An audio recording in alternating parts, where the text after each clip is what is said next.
February 21st, 2000. And I'm coming back, and we're fighting this fight, and we're going to win this fight. Do or die. What you've seen is an elaborate, what I call, gore dance. It is a dance to avoid facing up to your conservative record on guns. Make or break. Reject this character assassination, reject the low road to the presidency, and support those who want to take the high road. The moment of truth. Whatever cliche you want to use, for John McCain and Bill Bradley is time running out. You're sounding a little desperate because you're trying to build yourself up by tearing everybody else down. Very clear. Tonight, ABC 2000, the must-win dynamics of the presidential campaign. From ABC News, this is Nightline. Substituting for Ted Koppel and reporting from Washington, Chris Wallace. John McCain was campaigning around Michigan today as if his political life depended on it. And it just may.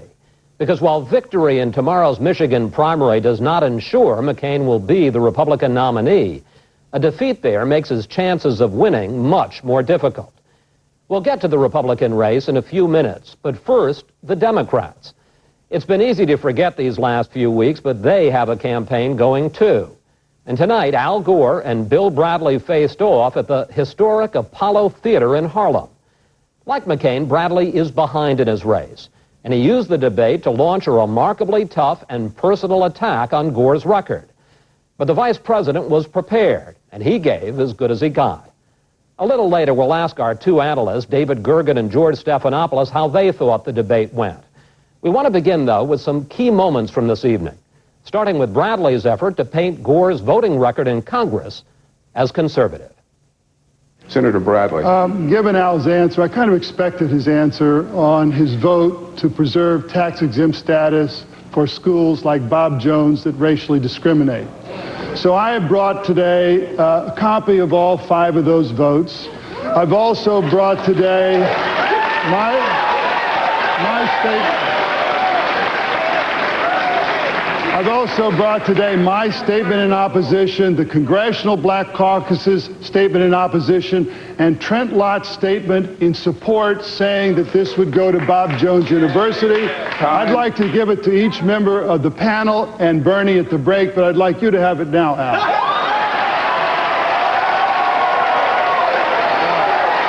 May I respond now? Can I respond now? No, sir, we're going to the internet. This was a vote on quotas. I take it you're not in favor of quotas. Bob Jones University lost its tax exemption under the law that I supported. They still do not have a tax exemption. So that is a phony and scurrilous charge. Now, let me ask you again. I think this country is better off for having the Tom Joyner show and for having April Ryan and for having WLIB. None of those might be available except for the extra affirmative action for black-owned radio stations. Why did you vote against them? Why did you vote against them? Gentlemen. The tension between the two was perhaps even greater when Senator Bradley was asked whether the vice president has the character to make a good president. If Al were the nominee, I would support him. My view, however, is that we have very different views of the Democratic Party.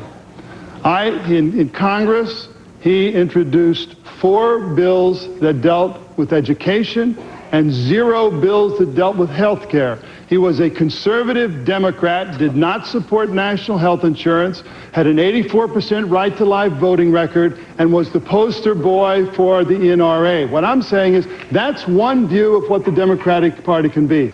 He confuses disagreement with somebody not being a good person.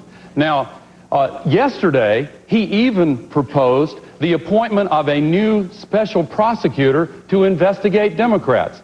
Senator Bradley, you must be the only Democrat in America who misses Ken Starr. Yeah.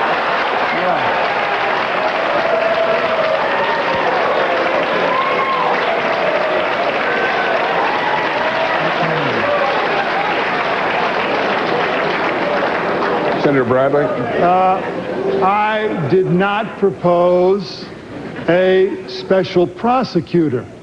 I said that the Democratic Party will lose its mantle as a reform party if we don't come to terms with what happened in 1996. I am the one who has been endorsed by the leading pro-choice group. I have been endorsed by organized labor. I have been endorsed by Senator Ted Kennedy and by virtually the entire Congressional Black Caucus. Now, do you think that they all have such poor judgment, Senator Bradley?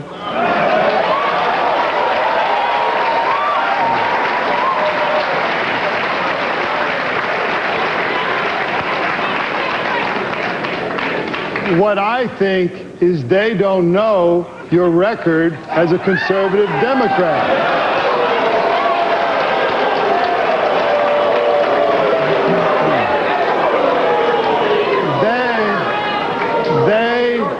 They don't know that you voted 5 times over 3 years for a tax exemption for schools to discriminate on the basis of race. It's in the record. The Black Caucus stated so. Time. It's there in the record. You know what? In my experience, Black Caucus is pretty savvy. They know a lot more than you think they know. As we said, it was a spirited affair, and we're joined again, as we have been throughout this campaign season, by David Gergen, editor-at-large at U.S. News and World Report, who joins us from Boston, and from New York, ABC News political analyst George Stephanopoulos. George, Bill Bradley was clearly trying to do something tonight to change the dynamics of this campaign. Was it enough?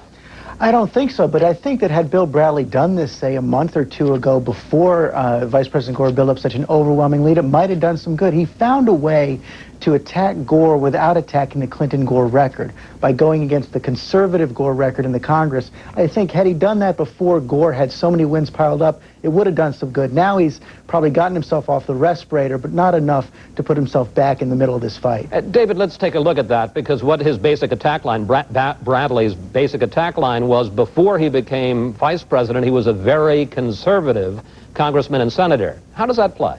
I don't think it worked, Chris. Here's Bill Bradley's problem. It's been his problem all the way in his campaign. Over 80% of black Americans approve of the Clinton administration's handling of the presidency. So he's been trying to pry away blacks. First, he did it by constructing a program that was quite liberal and very heavily tailored to help low-income black Americans, but it didn't sell very well. Gore still maintained that big lead. So tonight, Bill Bradley comes back in and tries to do a second, takes a second strategy, and that is, well, he may be the vice president of Bill Clinton, but on his own before, when he was in the Congress, he was much more conservative, and therefore you can't trust him. Well, the records from way back then are so dusty and musty. I just don't think it connects with today's voters. So I thought it was an interesting strategy. He swung a lot of times. I don't think he scored many punches. You know, it's funny. I think David's right about that, but both Gore and Bradley had bogus charges tonight. Bradley's main charge that Gore voted for tax-exempt status for schools that discriminate was not a vote to support Bob Jones University. It was a vote against quotas, as Gore said. And Gore's counterattack, saying that Bradley didn't support minority broadcasters, when he did that, Gore was attacking a provision that the Clinton administration supported. This was a tax break that was giving huge $600 million tax breaks to Viacom, one of the most powerful communications companies in the country. So this was very odd to me tonight. They're both sort of digging at the bottom of the barrel with attacks that aren't quite on point. David, it seemed that just when Bill Bradley seemed to be delivering a really hard shot, the vice president would respond with perhaps even a harder shot. Gore wasn't playing it safe tonight, was he? Gore's not playing it safe at all. He's coming right back on it. He knows that he can polish this off in early March, in the March 7th primaries. He wins New York. He wins California. It's over. And right now, Chris, in the New York state, where 35 to 40% of the voters are going to be black or Hispanic, Al Gore is leading Bill Bradley among black voters by around 2-1. So he wasn't going to give up any ground tonight to Bill Bradley, and I think he defended himself very well. I thought Gore was unusually sharp tonight. Very sharp on the counterattack. What Bradley's going to try to do now is take the same attack tomorrow, give a major speech where he makes this attack against Gore's conservative record, carry it through over the next week, and hope that he can pull off some sort of a surprise in the Washington caucuses next Tuesday, February 29th. But it's a long shot strategy. Right. He's been fading, George. George, as you well know. That I don't know quite what happened to Bill Bradley's campaign. He was very close up in New Hampshire, didn't quite make it, and then I really think he's paid a price for the John McCain campaign. It's been very hard for him to maintain any momentum after that. Gentlemen, we're going to have to take a break for a moment from the Democratic race. Take a break yourselves, and we'll be back to you in a few moments. Now, what about the Republicans? Can John McCain make a comeback after his loss in South Carolina to George Bush this past weekend? We'll examine that when we come back. This is ABC News Nightline, brought to you by OnStar.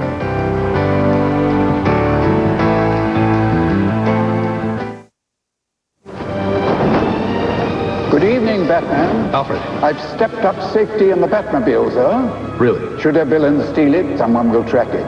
If your airbag goes off, an advisor will assist you. If you're stranded, satellites will help locate you. And where have you put all these things?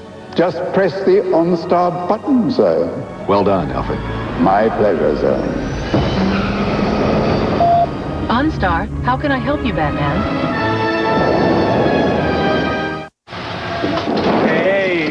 This is the MSN project, day one. The four of us are moving into a totally empty house. Everything we need we'll get from the internet with MSN. Jay, it's ready! We'll connect with MSN, and then we'll use it for everything we do online. You know, it's empty, but I think that we're going to fill it with love. Oh, Lordy. I'm going to order me a bed. Call 1-877-YOUR-MSN to get the everyday web. Tomorrow, making an older person look young again. Can new information turn back aging? Watch ABC's World News Tonight with Peter Jennings. It's not surprising that Royal Moore Auto Center has one of the highest percentage of repeat customers in the business. By offering 13 acres of over 1,000 new and used quality vehicles featuring 7 different franchises, people tend to come back, especially when you're known for competitive prices, exceptional service, and most importantly, treating people with respect. For over 31 years, Royal Moore has been providing their customers with better value, better service, with more cars in one place than anywhere else in Oregon. Royal Moore Auto Center in Hillsboro. The Portland Chamber has distributed Step 1 to Portland and vicinity since 1994. It's a great tool for folks wanting to move to our area and also for those wanting to move within our area. This 30-minute video and booklet tells you about communities, schools, recreation, crime, weather, and more. And as close as your Portland Chamber of Commerce. Funded by Safeco and KATU Channel 2. Help them make a smart move. Call now to order Step 1 to Portland and vicinity.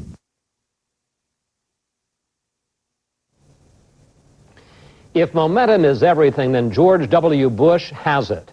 With 2 Republican primaries tomorrow, Michigan and Arizona, it's critical that John McCain do well. Here's Nightline correspondent Chris Bury. I believe because of this vote today that I will be the next president of the United States. What's really shaping the Republican race now is the primary calendar, and George W. Bush, thanks to his resounding victory on Saturday, has time on his side. Today in Michigan, Governor Bush courted the bedrock Republicans who served him so well in South Carolina. And as he did there, Mr. Bush tried to tag Senator McCain as a hypocrite without ever mentioning the H word. You know, he talks about the Iron Triangle in Washington, D.C. He's been ringing that Iron Triangle like a dinner bell, raising the money from lobbyists. John McCain, meanwhile, is under pressure. He must win Michigan to stay competitive in the primaries looming just around the corner. In Michigan, he is desperately trying to reclaim the mantle of reformer that, according to the exit polls, Mr. Bush so effectively snatched from him in South Carolina. Governor Bush calls himself a reformer. My friends, if he's a reformer, I'm an astronaut. If Governor Bush is a reformer, I'm an astronaut. And reformer or astronaut, Senator McCain's big problem now is momentum. After surging in New Hampshire, he clearly had it. But Saturday's convincing South Carolina victory put George W. Bush back on the magazine covers. I believe that if John McCain had been able to win South Carolina by any margin, that it would have given him enormous momentum coming in here in Michigan. I think he might have been able to sweep right through. But I think it blunted his momentum. There's very little chance to turn around. In that case, the advantage for Governor Bush may be this man, Michigan Governor John Engler. He signed on early with Bush, controls a huge cadre of political appointees, and is a powerful force among the state's Republicans. George W. Bush has a massive organization in Michigan for a presidential primary, organized by Governor John Engler. He's got county chairman, district chairman, phone banks, a lot of money, not only in media, but in get out the vote, in mailings. John McCain basically has a corporal's guard up here. The Honorable George Bush. But there are important differences between South Carolina and Michigan. The religious right, so critical to Governor Bush's victory on Saturday, is not nearly as powerful in Michigan. And Mr. Bush's appearance at the fundamentalist Bob Jones University, with its history of intolerance towards minorities and Catholics, has exposed fault lines in the Republican Party. New York Congressman Peter King, a Catholic who had endorsed Mr. Bush, tonight explained why he switched his allegiance to John McCain just in time for the Michigan primary. South Carolina, I think he really took the low road by going to Bob Jones University and by going to a school which is clearly anti-Catholic and anti-black. The McCain campaign is counting on the controversy to attract independents and Democrats who are eligible to vote in tomorrow's primary. But that may not be enough if South Carolina is any guide. It's very difficult to win a Republican primary if you lose Republican voters by 43%. You have to get a reasonable share of Republicans and put them together with independents and Democrats. When you lose Republicans by 43 percentage points, you can't possibly bring in enough independents and Democrats to overcome that deficit. The other important primary tomorrow is in Arizona. Senator McCain, of course, is that state's favorite son, and he is expected to win. The question is, by how much? And the answer is complicated. Traditionally, presidential candidates have won the primaries in their home states by an average of 50 points since 1988. I don't know that John McCain will be able to match that here in Arizona. Kevin Ann Willey, editorial page editor of the Arizona Republic, says McCain's prospects are clouded because Governor Jane Hull and other top state Republicans have endorsed Governor Bush. I think there is perhaps a greater concern about whether, in fact, John McCain is the person who can take the reform mantle and really translate it into reality. To do that, you have to be able to bring people together around a common purpose and get them to cooperate and collaborate. And John McCain's record of being able to do that is very mixed. After Arizona and Michigan, the Republican calendar closes in fast. In the next 2 weeks, 18 states hold primaries and caucuses, a dozen on March 7th alone. But 3 of the biggest, New York, California, and Ohio, allocate delegates based only on the preferences of registered Republicans. And given the trouble John McCain had with his own party's voters in South Carolina, that does not bode well for his campaign. This is Chris Bury for Nightline in Washington. And we'll continue with our political wise men, George Stephanopoulos and David Gergen, when we come back.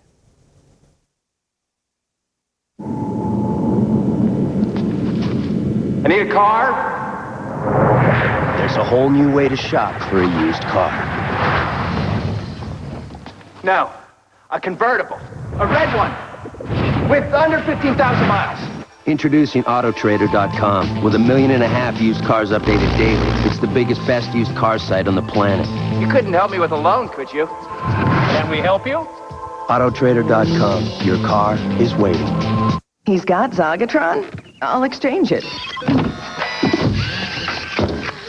Introducing e-merchandise return from the United States Postal Service. It's so simple, your customers can print a prepaid return label right from your website. Now the stuff they buy online practically returns itself. Easier exchanges for them means more business for you. What's your e-priority? Fly like an eagle. Why? It is a small word, but it is a quick, sharp, and abrupt word. Why?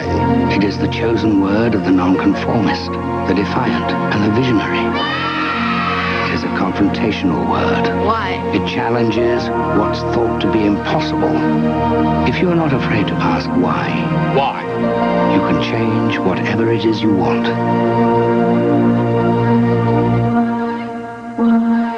Why? Coming up, PI is at the movies. The only people who go to chick movies are chicks and guys who want to sleep with the chicks who go to the movies. Politically Incorrect with Bill Maher. Yo, Chess here, the Cheshire Cat. You know me from the whole Alice thing. Grin, disappear, grin, reappear. It's hard work. But as a professional smiler, I have to stay in with the grin crowd. So I trust my pearly whites to a totally fresh kind of dentistry. Chin Tech Dentist. High-tech, fast, comfortable, and affordable. For very cool dentists, the newest lasers and equipment, and a passion for serving you. Take it from a pro. Call Chin Tech Dentist. Smiles made fresh daily. Did you know Nightline was television's first late-night network news program? At K2, we're proud of our affiliation with ABC and its track record for superior news programming. Now we want to make local programming more relevant to you. So sign up for the K2 Viewer Advisory Council. We're ready to listen. Sign up now for K2's Viewer Advisory Council. Log on to KATU.com or give us a call at 503-872-2949 to find out more. K2 connects. And George Stephanopoulos. David, as we watch McCain travel across Michigan today, he seemed to have a problem. How to go after Bush without breaking his pledge to stay positive. Can he pull that off? Very, very difficult, Chris. There's something that happened in South Carolina, and that was that John McCain lost the aura of a winner. And now he has to come back with a message, and the message is not there. He's competing in a Republican primary, asking for the help of independents and not Republicans, so it's very difficult to bring the Republicans back. And more he's talking about his honor. He's making his campaign about his honor. That's very understandable. He is going to leave this campaign with his honor intact, indeed enhanced. But right now, he's facing a very difficult fight, an uphill fight against George Bush in Michigan because he does not have a message. And Governor Bush, you saw today, was pretty much the happy warrior, almost eager to start the general election and pretty much ignoring John McCain. David's exactly right. In South Carolina, John McCain's campaign became way too much about John McCain and not about his cause. His only real hope tomorrow, and it is still pretty close, is Democrats. Actually, there is this movement in Michigan to get some Democrats to go out and vote against Governor Engler. They were 10% of the vote in the 1996 primary. If they double, as they did in South Carolina, that could give John McCain a chance, but that's a very, very slim read to hope for. I was going to say, David, I mean, can a Republican win the Republican nomination based on independents and Democrats? No. You cannot win a Republican nomination if you go into a primary and come out 30 points behind among Republicans or 43 points behind as he was in South Carolina. This is, after all, a Republican primary, and John McCain increasingly is running a Ross Perot-type campaign. It's not going to work within the Republican Party. Unfortunately for him, the Bush campaign knocked him off message and off stride in South Carolina. It may be that McCain will recover here. We'll see. This thing is still up for grabs. But right now, you have to say, coming back to Chris Bury's piece, that John Engler's organization, the governor of Michigan, has an extraordinarily powerful, well-organized, and loyal operation that's working on behalf of George W. Bush. George, let me just ask you, one thing that we are seeing in Michigan is that George Bush is paying at least some price for having gone so conservative in South Carolina and having appealed to the religious right. How much extra baggage does that give him? Well, not too much in Michigan, because after all, I have a small quibble with Chris Bury's piece. Even though the religious right is far less important in the Republican primary in Michigan than it is in South Carolina, it's still 20% of the vote. Where this is really going to cost him is in the general election. George Bush entered this campaign last summer wanting to be a unifier, wanting to be a new Republican who was good and broaden the base of the Republican Party. Instead, he's beaten John McCain by rallying the right of the Republican Party, and that's going to provide a big target for Democrats in the fall. You saw Al Gore tonight in the debate attacking the visit to Bob Jones University, attacking George W. Bush's huge tax cut, and that's just a preview of what you're going to see the rest of the fall. Let's make it difficult for both of you. David, we've got less than 2 minutes left. Let me give you John McCain. If you're advising him, what does he do?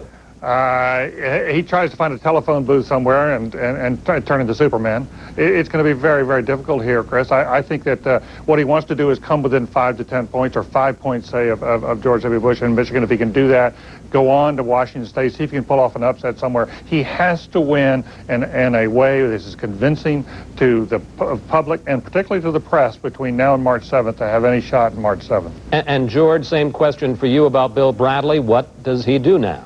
Very tough road to hoe. He's got even a harder job than John McCain because Al Gore is so far ahead already in delegates. But he's got to do what he started tonight, build the case against Al Gore that he's too conservative, but even more than that, he's got to be willing to be much more forthright and say that Al Gore doesn't have the character to be president. If indeed that's the argument he's been making, it is, he's got to do it much harder.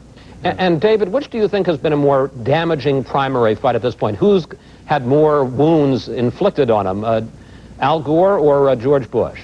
Well, you have to say the fact that Al Gore has closed much of the gap with George Bush, that Governor Bush so far has paid more of a price. Whether let's say he wins tomorrow in Michigan, if he does, and goes on to win the nomination, if he gets a bounce out of that, maybe he'll reopen that lead. But right now, the George W. Bush lead, which was well up in the high teens, is within single digits. So, and what I think we saw tonight in that Democratic debate was that Governor Bush, if he were to win the nomination, is going to face a very tough set of debates with whoever the Democratic nominee is, because Al Gore tonight was very tough. David Gergen, George Stephanopoulos, we're going to have to leave it there. Gentlemen, thank you both very much for joining us tonight.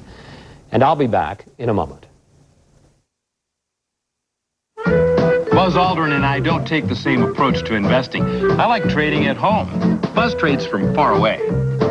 Gotcha. We do, however, share the same new way to trade online. Introducing Power Street by Fidelity, with the tools you need to trade your way, whether online, two-way pager, or the new Palm 7 handheld computer. And you don't have to be a rocket scientist to use it. Speak for yourself, Bob. Power Street at Fidelity.com. Online trading gets personal. Chrysler Concorde, four-wheel independent suspension, and a powerful V6.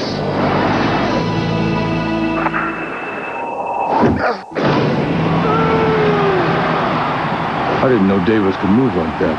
I told him to think of himself as something powerful and agile. Wonder what he was thinking. Now get $1,000 cash allowance on the Chrysler Concorde. Problem gambling can make you feel isolated and out of control. But there is hope. Problem gamblers can recover with the help of treatment. I don't want that. Treatment is not about making you feel guilty. It is a supportive program to help you regain your strength and serenity. To stop suffering and start recovering, call 1-800-233-8479 now. Treatment is free, confidential, and it works. Beard Frame Shops can make your home more beautiful with custom framing starting as low as $49.95. We'll help you choose the right mat, glass, and frame, whether it's for something you bring in or something you find here. Come into any of our convenient locations today and find the perfect frame molding for 50% off. Beard's new spring lines are in. Choose from American cherry to Brazilian hardwood to the popular Tuscan look. All 50% off now. Beard Frame Shops. If you love it, frame it.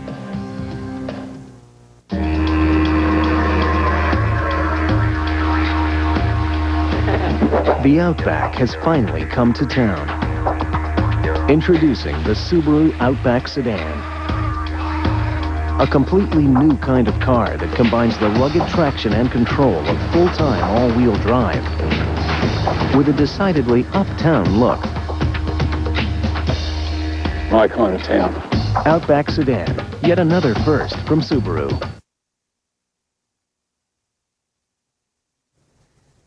Tomorrow, Ted Koppel will have full coverage of the Michigan and Arizona Republican primaries. And that's our report for tonight. I'm Chris Wallace in Washington. For all of us here at ABC News, good night. Nightline is always on with abcnews.com, part of the Go Network. You can order a transcript or video cassette of this or any other Nightline broadcast by dialing 1-800-CALL-ABC or visiting abcnewsstore.com on the World Wide Web.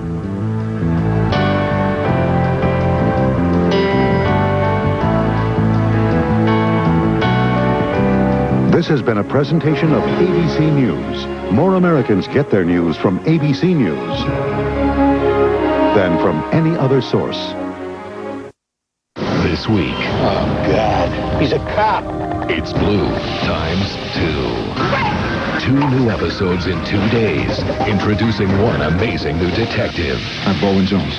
Tuesday and Wednesday at 10/9 Central on ABC. 2 all-new episodes of NYPD Blue. Viewer discretion advised. What local television station wants to make you a millionaire? Is it A, B, C, or D? K2 connects, and that's my final answer. That's right. Twice daily, K2 will give away 500 chances to become a millionaire. Current jackpot, $3.25 million. Just watch Channel 2 News at 5 at 11 for our millionaire trivia questions. Then give us a call. The 7th caller with the right answer wins 500 Oregon Lottery Megabucks free plays. You could become a millionaire with K2. Watch tonight at 5 at 11.